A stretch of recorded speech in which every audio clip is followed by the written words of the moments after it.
Penguin Rescue, a story by Rose and Sarah and illustrations by Susie Boyer.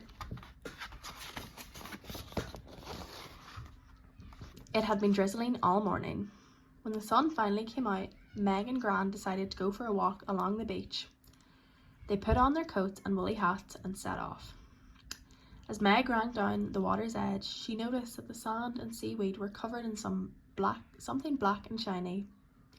"What's all this black stuff, Gran?" she asked. "It looks like oil," said Gran, frowning. "Don't touch anything, Meg." "Why, Gran? Is oil dangerous?" said Meg. Gran nodded and looked worried.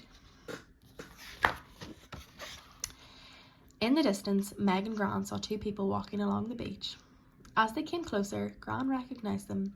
"Here come Jane and Connor," she said. "Maybe they'll be able to tell us what happened." Jane was carrying a cardboard box. She called out to them. "There's been an oil spill from a tanker further up the coast, and we're looking for sea animals with oil on them." "The tide is spreading the oil all along the beaches," explained Connor. "Sea animals are getting covered in oil, and they'll die if they're not rescued in time." "That's terrible," said Meg. "Can we come and help you?" "Yes," said Jane. "We'd love to have some help. Let's keep walking in this direction. We haven't checked this part of the beach yet." Meg and Connor walked on ahead, searching among the rocks and seaweed along the beach. After a while, they noticed a slight movement in a clump of seaweed. "Is it a bird?" whispered Meg, pointing. "I think it's a penguin with oil on it," said Connor. "Mum, quick, come over here." "Don't touch it yet," said Jane, as she and Gran hurried over. "The penguin will be frightened and it might try peck you. We'll have to pick it up very carefully." Connor took a towel from the box and handed it to his mother. "Thanks," said Jane, taking the towel. "The penguin needs to be wrapped carefully so it can't try clean itself with its beak and swallow some of the oil on its feathers. That could make it very sick, or even kill it," added Connor. The penguin was shivering, and as Jane approached it with a towel, it tried to waddle away. She moved calmly towards it and wrapped the towel around its back. Then, holding the penguin firmly, she placed it in a box. "We'd better get this penguin to the wildlife centre immediately," said Jane. "They'll be able to wash the oil off its feathers." "I hope it will be all right," said Meg. When they arrived at the wildlife centre, they saw many other seabirds had been rescued too. "Good work," said the ranger as he opened the box to check the penguin. "This little fellow doesn't look strong enough to have a wash yet," he said. "We'll give him some medicine first, and he can wear one of these little knitted jumpers to keep him warm and stop him from trying to clean himself. We can give him a wash in the morning if he seems stronger. Would you like to come back tomorrow and watch?" "We'll be out searching again tomorrow," said Connor. "Gran and I can come though," said Meg. "I think we could even knit one of those jumpers tonight and bring it back in the morning."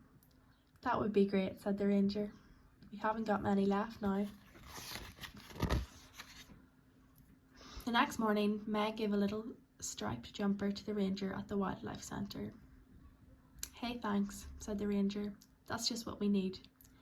This penguin is the little fellow that you rescued yesterday, and now he looks strong enough to have a wash."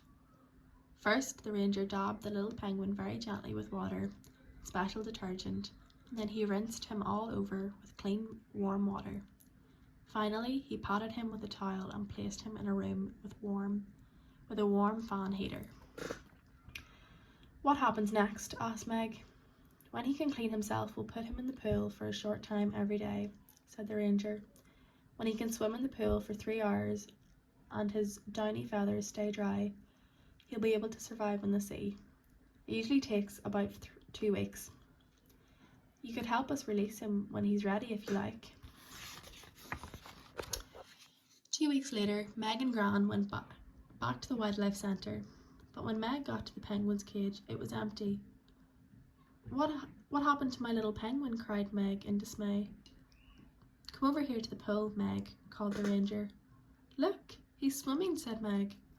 "We've been waiting for you to come so we can release him," said the ranger. Meg and Gran went with the ranger to a nearby beach. The ranger lifted the little penguin out of the box and put him down in the sand. He shook his small body and waddled down to the sea. "We might rescue a whale next time," said Gran.